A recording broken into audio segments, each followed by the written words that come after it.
Welcome to new session. তোমরা যারা GNM এবং এএনএম এর এন্ট্রান্স এক্সাম দেবে, তোমাদের জন্য আজকে প্রাণীদের সাড়া প্রদানে একটি প্রকার হিসেবে গমন, অর্থাৎ প্রাণীদের যে গমন হয়, তোমাদের সিলেবাসে এই চ্যাপ্টার থেকে এমসিকিউ কোশ্চেন পরীক্ষায় আসছে। সেই জায়গাগুলোর উপর মাথায় রেখে আমরা এই চ্যাপ্টারটি ডিটেলসে আলোচনা করছি। কনসেপ্ট অনুযায়ী বুঝে নাও, দেখবে এখান থেকে যে কোনো কোশ্চেন পরীক্ষায় দিলে তোমরা অনায়াসেই অ্যান্সার করতে পারবে। আমরা প্রথমে একটু ডিটেলস বুঝিয়ে দিচ্ছি, ডিটেলসটা মনোযোগ সহকারে শুনবে।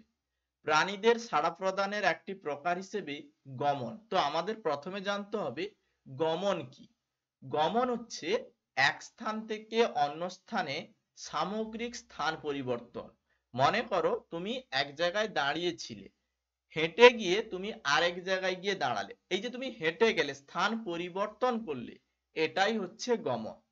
তো তোমরা জানো উদ্ভিদরা গমন করতে পারে না, প্রাণীরাই গমন করতে পারে। এই জন্য এই চ্যাপ্টারের নাম প্রাণীদের সাড়া প্রদানের একটি প্রকার হিসেবে গমন, অর্থাৎ প্রাণীদের গমন। তো গমন কি কি কারণে হয় বা গমনের চালিকা শক্তি বা উদ্দেশ্যগুলো কি? গমন মূলত খাদ্য অন্বেষণের জন্য হতে পারে, অর্থাৎ খাদ্য সংগ্রহের জন্য হতে পারে। নাম্বার 2, খাদক প্রাণী থেকে আত্মরক্ষা, অর্থাৎ যারা খাদক প্রাণী যেমন বাঘ, শেয়াল, এগুলো থেকে আত্মরক্ষা করার জন্য বিভিন্ন প্রাণীরা কি করে? গমন করে। নাম্বার 3, ছড়িয়ে পড়া, অর্থাৎ এক জায়গায় মানে যদি সৃষ্টি হয়, এক জায়গায় যদি অনেক যদি জীব সৃষ্টি হয়, তাহলে কি হবে? এক জায়গায় অরাজকতা সৃষ্টি হবে, খাদ্যের সংকট দেখা দেবে, বাসস্থানের সংকট দেখা দেবে। এই জন্য ছড়িয়ে পড়ার জন্য গমন করে। আশ্রয় বা বাসস্থানের খোঁজে বা খাবারের খোঁজে কি করে? প্রাণীরা গমন করে। প্রজনন করার জন্য, অর্থাৎ সংখ্যা বৃদ্ধি করার জন্য এক জায়গা থেকে আরেক জায়গায় যাওয়া, প্রজনন করার জন্য গমন করে। নতুন এবং নতুন পরিবেশের সন্ধান, নতুন এবং নতুন পরিবেশের সন্ধান পাওয়ার জন্য প্রাণীরা কি করে? গমন করে। এবারে গমনের চালিকা শক্তি কোনগুলো? এই যে অপশনগুলো দেওয়া রয়েছে, 6টা পয়েন্ট দেওয়া রয়েছে, 6টা পয়েন্ট থেকে কোশ্চেন পরীক্ষায় দেয়। এই জায়গাগুলো তোমাদের মাথায় রাখতে হবে, ঠিক আছে? এবারে আমি তোমাদের বলে দিই, ডিটেলস ক্লাস যেভাবে পড়ছো, তোমরা যদি চাও আমাদের পেইড ব্যাচে যুক্ত হতে পারো। আমাদের নতুন একটি পেইড ব্যাচ, অর্থাৎ ব্যাচ কোর্সে ভর্তি চলছে। এখানে আমরা life science, physical science, mathematics, English, GK, reasoning, তোমাদের সিলেবাসে যে 6টি সাবজেক্ট রয়েছে, এই 6টি সাবজেক্ট সিলেবাস অনুযায়ী কনসেপচুয়াল বিষয়ভিত্তিক ভাবে ডিটেলস ক্লাস আমরা তোমাদের সঙ্গে প্রোভাইড করব। প্রত্যেকদিন সন্ধ্যে 7টা থেকে আমাদের এই ক্লাসগুলো হয়। তোমরা যদি আমাদের নতুন পেইড ব্যাচে যুক্ত হতে চাও, টোটাল তোমাদের 699 টাকা পেমেন্ট করতে হবে। ওয়ান টাইম পেমেন্ট, কোনো মান্থলি টাকা নেওয়া হয় না। একবার 699 টাকা পেমেন্ট করলে এক্সামের আগে পর্যন্ত প্রত্যেকটি সাবজেক্টের যেভাবে আমি ক্লাস বললাম, প্রত্যেকটি ক্লাস লাইভ ক্লাস বিষয়ভিত্তিক ভাবে তোমরা পাবে। মক টেস্ট, সাজেশন সেট, সমস্ত কিছুটাই এই 699 মধ্যে পাবে। যদি তোমরা আমাদের এই পেইড ব্যাচে যুক্ত হতে চাও, এই হোয়াটসঅ্যাপ নাম্বারে যোগাযোগ করবে, এই হোয়াটসঅ্যাপ নাম্বারে হোয়াটসঅ্যাপ করবে। নিজের পেমেন্টের অপশন না থাকলেও তুমি এই নাম্বারে হোয়াটসঅ্যাপ করে অন্য কাউকে দিয়ে পেমেন্ট করে স্ক্রিনশট দিলে আমরা কিন্তু অ্যাড করে দেব। অন্য কাউকে দিয়ে পেমেন্ট করতে চাইলে তবুও কিন্তু এই হোয়াটসঅ্যাপ নাম্বারে যোগাযোগ করে নেবে। তো কথা না বাড়িয়ে আমি ক্লাসে চলে আসছি। ক্লাসে আমরা যেটা আলোচনা করছিলাম, প্রাণীদের সাড়া প্রদানের একটি প্রকার হিসেবে গমন, এবং গমনের কারণ, গমন কি বা গমনের উদ্দেশ্য বা চালিকা শক্তি কি, এটা নিয়ে আমি এক্ষুনি ডিটেলসে বললাম। এরপরে চলে যাব বিভিন্ন প্রাণীদের গমন, বিভিন্ন প্রাণীরা কিভাবে গমন করে। এবারে তোমাদের সিলেবাসে যেগুলো রয়েছে, মূলত ক্ষণপথ অর্থাৎ সিউডোপোডিয়ার মাধ্যমে অ্যামিবার যে গমন, সেটা তোমাদের সিলেবাসে রয়েছে। তো আমাদের জানতে হবে ক্ষণপথ বা সিউডোপোডিয়া কি, বা অ্যামিবা যে গমন করে এই গমন পদ্ধতির নাম কি। তো সিউডোপোডিয়া মানে ক্ষণপথ, এটা মূলত আদ্য প্রাণী যে অ্যামিবা রয়েছে, এই অ্যামিবা তাদের দেহকে এক জায়গা থেকে আরেক জায়গায় নিয়ে যাওয়ার জন্য, অর্থাৎ দেহ মধ্যস্থ যে এক্টোপ্লাজম রয়েছে, এক স্থান থেকে অন্য স্থানে নিয়ে যাওয়ার জন্য সিউডোপোডিয়া বা ক্ষণপথের মাধ্যমে কি করে? গমন ঘটায়। এটাকে আমরা কি বলি? অ্যামিবয়েড গমন। তাহলে অ্যামিবার যে গমন সেটা হচ্ছে অ্যামিবয়েড গমন। অ্যামিবা কোন অঙ্গের মাধ্যমে গমন সম্পূর্ণ করে? সিউডোপোডিয়া বা ক্ষণপদের মাধ্যমে গমন সম্পূর্ণ করে। এইখানে ছিল এই সিউডোপোডিয়া বা ক্ষণপদের মাধ্যমে এই জায়গায় চলে এলো। ঠিক আছে, শুধুমাত্র সিউডোপোডিয়া বা ক্ষণপদের মাধ্যমে অ্যামিবার গমন হয় এমনটা নয়, আমাদের অর্থাৎ মানুষের শ্বেত রক্ত কণিকায়, স্পঞ্জের অ্যামিবোসাইট কোষে এই ধরনের অ্যামিবয়েড গমন বা ক্ষণপদের মাধ্যমে গমন দেখা যায়। এটা অবশ্যই মনে রাখবে। এই মানুষের যে শ্বেতকণিকার গমন, এই কোশ্চেনটাও কিন্তু পরীক্ষায় দেওয়া হয়েছিল, ভেরি ভেরি ইম্পর্টেন্ট। তারপরে দেখো সিলিয়ার সাহায্যে প্যারামেসিয়ামের গমন। সিলিয়ার সাহায্যে প্যারামেসিয়াম কিভাবে গমন করে? তো আমাদের মাথায় রাখতে হবে প্যারামেসিয়াম এরা বহি আবরণে অবস্থিত যে সিলিয়া, ছোট ছোট দেখবে এইভাবে কাঁটা কাঁটা কাঁটা কাঁটা অংশ, এগুলোর মাধ্যমে দেহকে আন্দোলিত করে অর্থাৎ সিলিয়ার আন্দোলনের সাহায্যে গমন করে। এটাকে আমরা বলবো সিলিয়ারি গমন। তাহলে সিলিয়ার মাধ্যমে কারা গমন করে? প্যারামেসিয়াম গমন করে। এই গমন পদ্ধতিকে আমরা কি বলি? সিলিয়ারি গমন করি। তাহলে সিলিয়ারি গমন বলি। তো এইভাবে আমরা মনে রাখবো। তারপরে দেখো ফ্লাজেলার সাহায্যে ইউগ্লিনার গমন। ফ্লাজেলার সাহায্যে ইউগ্লিনার গমন অর্থাৎ ইউগ্লিনা এদের এককোষীয় জীবে কি থাকে? ফ্লাজেলা থাকে। এই ফ্লাজেলার ছন্দবদ্ধ আন্দোলনের সাহায্যে এই সকল প্রাণীরা কি করে? গমন করে। অর্থাৎ এক জায়গা থেকে আরেক জায়গায় ইউগ্লিনা ফ্লাজের মাধ্যমে মানে নৌকা দাঁড়ের মাধ্যমে চালনা করে এই ফ্লাজেলার সাহায্যে এক জায়গা থেকে আরেক জায়গায় যে স্থান পরিবর্তন করছে, এটাকে আমরা বলি ফ্লাজেলার সাহায্যে ইউগ্লিনার গমন বা একে আমরা ফ্লাজেলীয় গমন বলে থাকি। তো এইগুলো আমরা এইভাবে মনে রাখবো। ফ্লাজেলীয় গমন কারা করে? ইউগ্লিনা করে। কিসের সাহায্যে? ফ্লাজেলার সাহায্যে। এইভাবে আমরা নৌকা দাঁড়ের মতো যে গমন হয় সেটা ফ্লাজেলীয় গমন মনে রাখবো। তাছাড়াও আমরা দুই একটা জিনিস মনে রাখবো। অ্যামিবা, এই অ্যামিবার গমন অঙ্গ ক্ষণপথ, গমন পদ্ধতি অ্যামিবয়েড গমন। কেঁচো, কেঁচোর গমন অঙ্গ হচ্ছে সিটা, গমন পদ্ধতি হচ্ছে ক্রিপলিন। এইগুলো আমরা একটুখানি জেনে রাখবো। আশা করি বুঝতে পেরেছো। চলো এরপরে আমরা কি কি রয়েছে সেগুলো আমরা একটু জেনে নিই।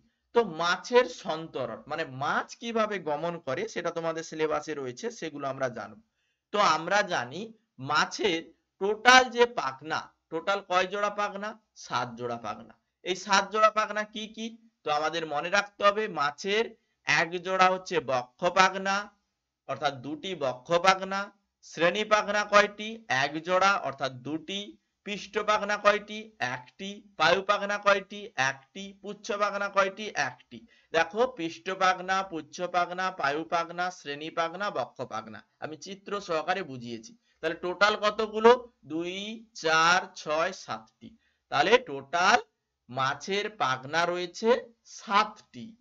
টোটাল 7টি পাখনা রয়েছে, এইগুলো আমরা মনে রাখবো। তাহলে মাছ এটা কি শ্রেণীভুক্ত জলজ প্রাণী? অস্টিকথিস। অস্টিকথিস শ্রেণীর মুখ্য জলজ প্রাণী হচ্ছে মাছ। এরা মানে মাছগুলো জলে সন্তরণ পদ্ধতির মাধ্যমে গমন করে।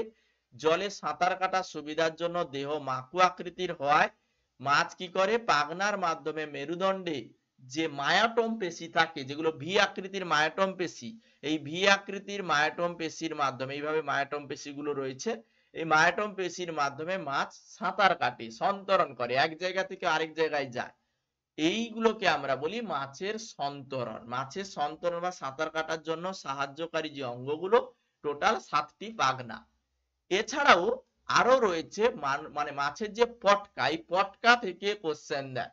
মাছের পটকা খানিকটা দেখতে এইরকম। মাছের পটকাটাকে তোমরা জানো যারা মাছ খাও, মাছের পটকাটাকে খানিকটা এইরকম দেখতে হয়। এবারে এটা হচ্ছে অগ্রপ্রকোষ্ঠ, এটা হচ্ছে পশ্চাৎ প্রকোষ্ঠ। এবার এই অগ্রপ্রকোষ্ঠে বা অগ্রভাগে কি হয়? গ্যাস সৃষ্টি হয়। এই অগ্রভাগে গ্যাস সৃষ্টি হয় অর্থাৎ মনে রাখবে যে মাছের দুটো প্রকোষ্ঠ রয়েছে, মানে মাছের যে পটকায়, পটকায় কি রয়েছে? দুটো প্রকোষ্ঠ রয়েছে।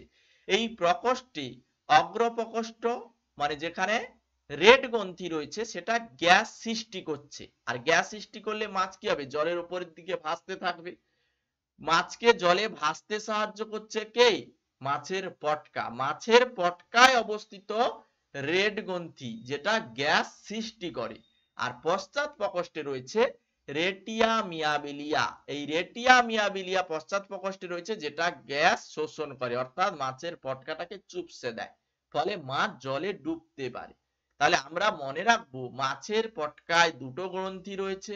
মাছের পটকায় যে দুটো গ্রন্থি, এক হচ্ছে অগ্র প্রকোষ্ঠে অবস্থিত রেড গ্রন্থি, যেটা গ্যাস মানে গ্যাস উৎপাদন করে, আর পশ্চাৎ প্রকোষ্ঠে রয়েছে রেটিয়া মিয়াবিলিয়া, যেটা মানে গ্যাস শোষণ করে।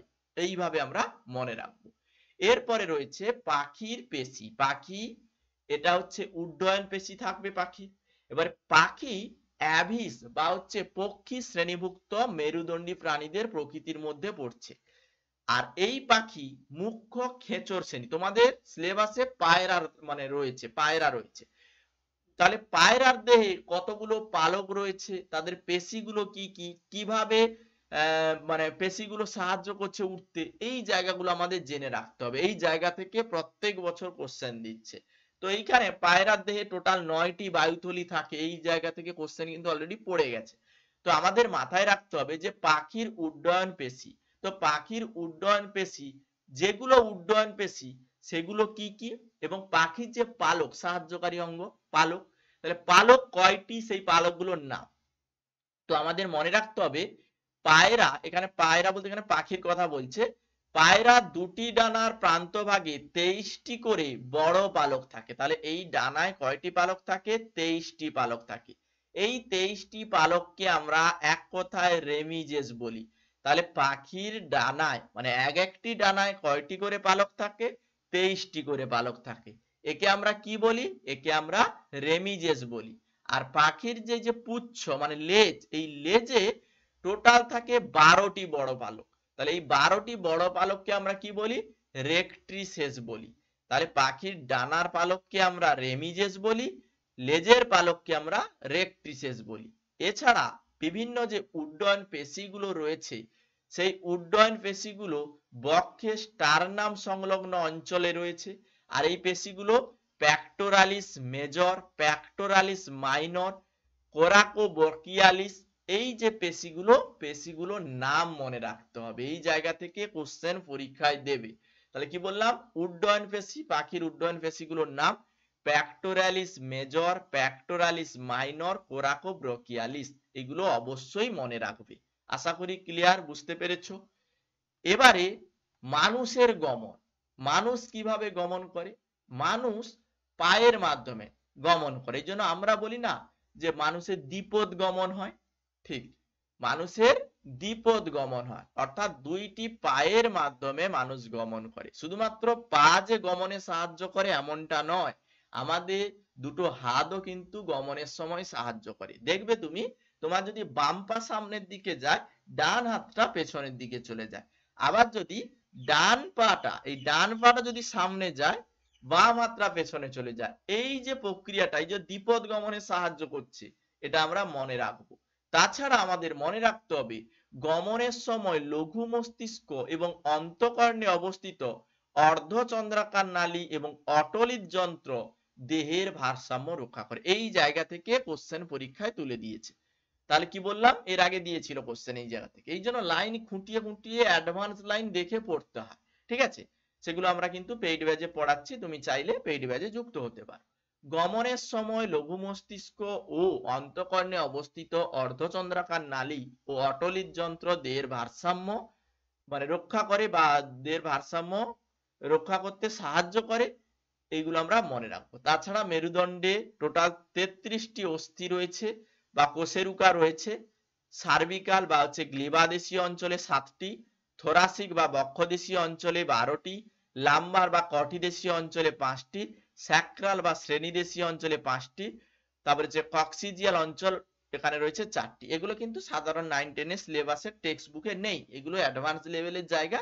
তোমাদের এইগুলো খাতায় লিখে অ্যাডভান্স লেভেল শর্ট নোট করে পড়তে হবে। আশা করি বুঝতে পেরেছো।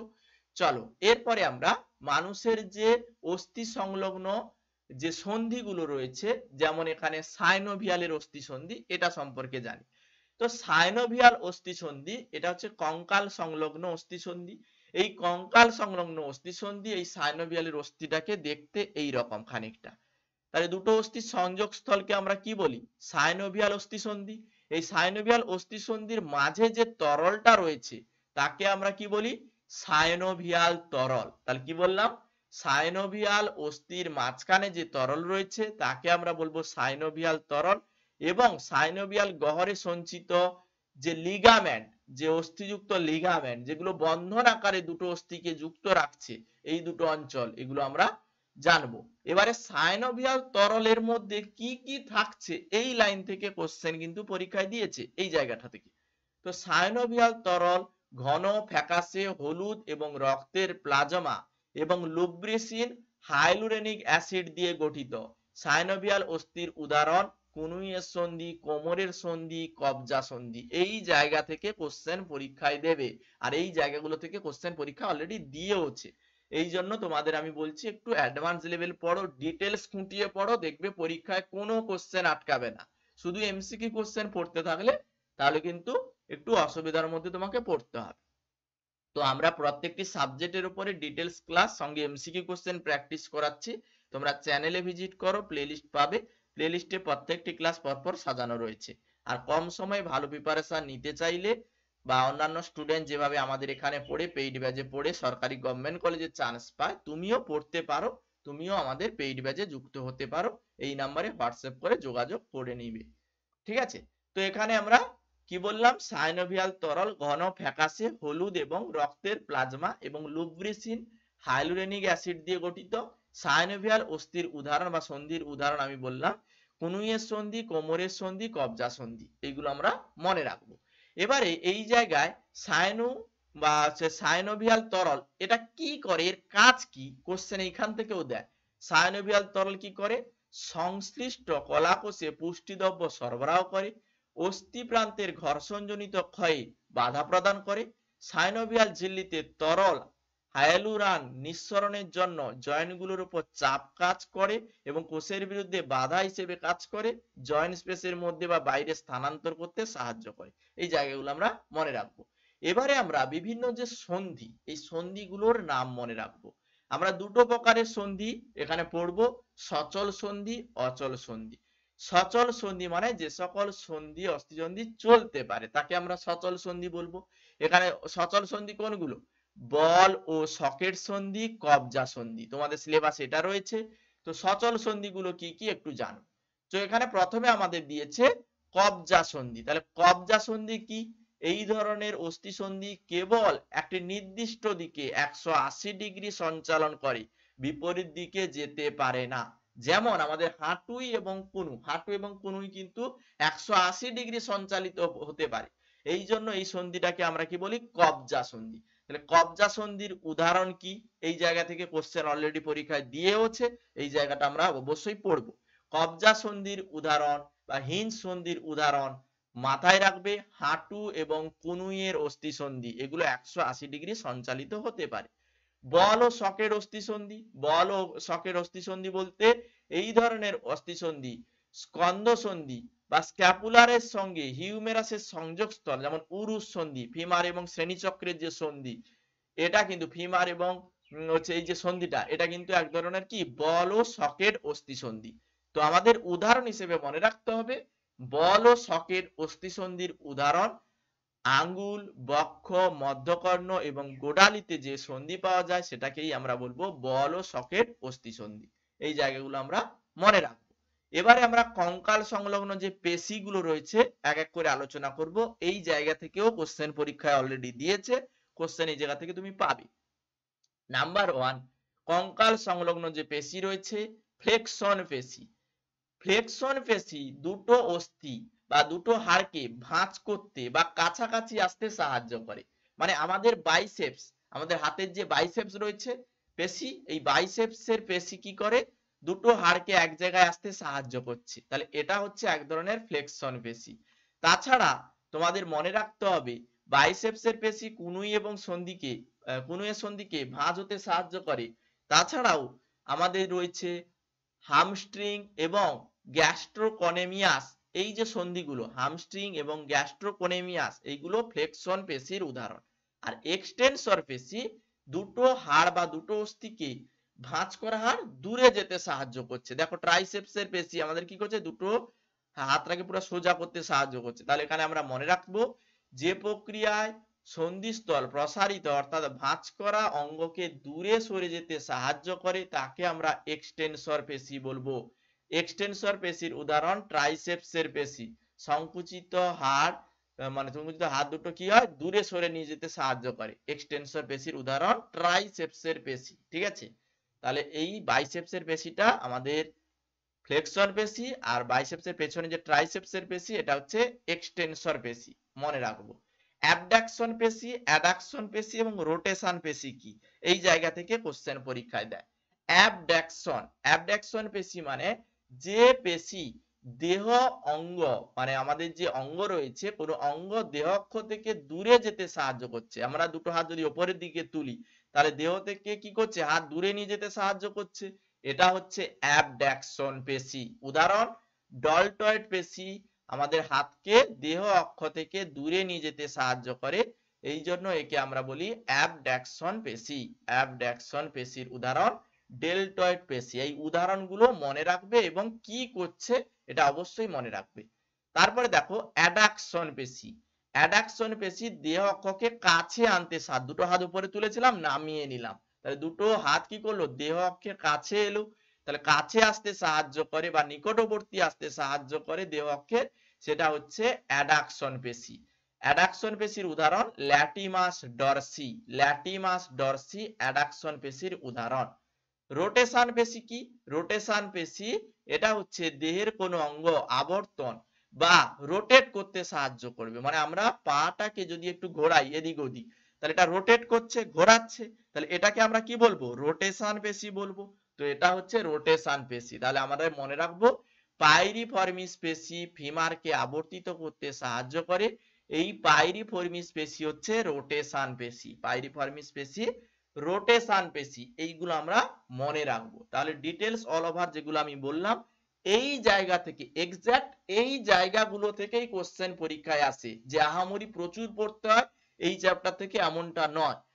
এই জন্য আমি তোমাদের বলছি স্মার্ট ওয়ার্ক করো, বিষয়টা বোঝো। আমি প্রত্যেকটা লাইন বলে দিচ্ছি কোন লাইন থেকে কোশ্চেন পরীক্ষায় আসছে। এবার বিশ্বাস না হলে তুমি নিজেই দেখো কোশ্চেন পরীক্ষায় দিয়েছে কিনা। দেখো হিঞ্জ সন্ধি বা কবজা সন্ধি অবস্থিত কোথায়, এই কোশ্চেনটা পরীক্ষায় দিয়েছে। তাহলে হিঞ্জ সন্ধি বা কবজা সন্ধি কোথায় অবস্থিত, তো আমরা জানি যে এই যে হিঞ্জ সন্ধি বা কবজা সন্ধি এটা কি করে 180 ডিগ্রি সঞ্চালিত হতে পারে কিন্তু বিপরীত দিকে যেতে পারে না। যেমন হাঁটু বা কনুইয়ের যে অস্থিসন্ধি এগুলো কি, হাঁটু এবং কনুইয়ের অস্থিসন্ধি হচ্ছে কবজা সন্ধি বা হিঞ্জ সন্ধি। তাহলে এখানে রাইট অ্যান্সার দেখো এখানে হাঁটু অপশন রয়েছে, তাহলে হাঁটু ও কনুইতে যে সন্ধি থাকে সেটা হচ্ছে কি হিঞ্জ সন্ধি বা কবজা সন্ধি। এগুলো আমরা মনে রাখবো, এই কোশ্চেনটা অলরেডি পরীক্ষায় দিয়েছিল। তাছাড়া এরপরে দেখো দিয়েছে নিচের কোন পদ্ধতিতে পাইরিফর্মিস পেশি সাহায্য করে।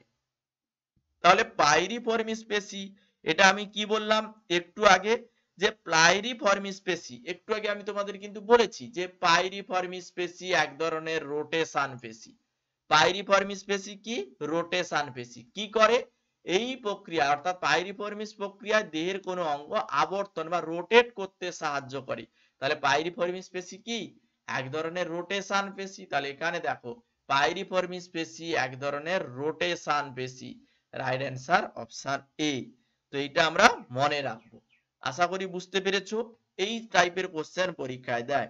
এর পরের ক্লাসে আমরা এই চ্যাপ্টার থেকে অল ওভার ডিটেলসে যত ধরনের এমসিকিউ কোশ্চেন হয় ক্যাটাগরি 1 এবং ক্যাটাগরি 2 এক নাম্বার 2 নম্বরের সমস্ত কোশ্চেন আমি এই মানে ক্লাসের এই মানে চ্যাপ্টারের উপরে পরবর্তী ক্লাসে আলোচনা করব। যারা চ্যানেলে নতুন এখনো চ্যানেলটিকে সাবস্ক্রাইব করনি চ্যানেলটি সাবস্ক্রাইব করে রাখো এবং পাশে থাকা বেল আইকনে অল নোটিফিকেশন অন করে রাখো, পরের ক্লাস আপলোড হওয়ার সঙ্গে সঙ্গে তোমরা ক্লাসের নোটিফিকেশন পেয়ে যাবে। আর অবশ্যই যারা এমসিকিউ কোশ্চেন প্রচুর প্র্যাকটিস করতে চাইছো তোমরা প্লে স্টোরে যাবে, প্লে স্টোরে গিয়ে লার্ন মাইল লিখে সার্চ করবে, লার্ন মাইল অ্যাপটি পাবে। এই অ্যাপটি ইনস্টল করার পরে ডেইলি প্র্যাকটিস সেশন, প্রিভিয়াস ইয়ারের সমস্ত কোশ্চেন অ্যান্সার, উত্তর শিট সমেত সমস্ত সালের question answer, free material, free test এখানে অলরেডি দেওয়া রয়েছে। এগুলো তোমরা অবশ্যই প্র্যাকটিস করো, অনেক অ্যাপ ব্যবহার করো পড়াশোনার জন্য, এই অ্যাপটি ব্যবহার করতেই পারো। এই অ্যাপে তোমরা প্র্যাকটিস করো, সুন্দর করে পড়াশোনা করো, ভালো রেজাল্ট তোমরা করতে পারবে। বছরের প্রথম থেকে ঠিকঠাক করে পড়ো, অলরেডি তোমাদের মানে প্রিপারেশন যদি ঠিকঠাক থাকে দেখবে তোমরা ভালো রেজাল্ট করতে পারছো। আর যারা এর আগের ক্লাসগুলো মিস করেছো তোমরা চ্যানেলে ভিজিট করো, চ্যানেলে ভিজিট করলে প্রত্যেকটি ক্লাস প্লে লিস্ট করে দেওয়া হয়েছে, প্লে লিস্টে প্রত্যেকটি সাবজেক্ট অনুযায়ী ক্লাসগুলো পরপর পেয়ে যাবে। আর যারা পেইড ব্যাচে যুক্ত হতে চাইছো অবশ্যই হোয়াটসঅ্যাপ করে আমাদের সঙ্গে কথা বলে নেবে, হোয়াটসঅ্যাপ করে নেবে, ঠিক আছে? আজকের ক্লাস এই পর্যন্ত, সবাইকে থ্যাংক ইউ। এতক্ষণ ক্লাসে থাকলে ক্লাসে যারা জয়েন হয়েছো একটি করে লাইক করে নিজেদের প্রেজেন্টটা দিয়ে যাবে। ওকে, ঠিক আছে।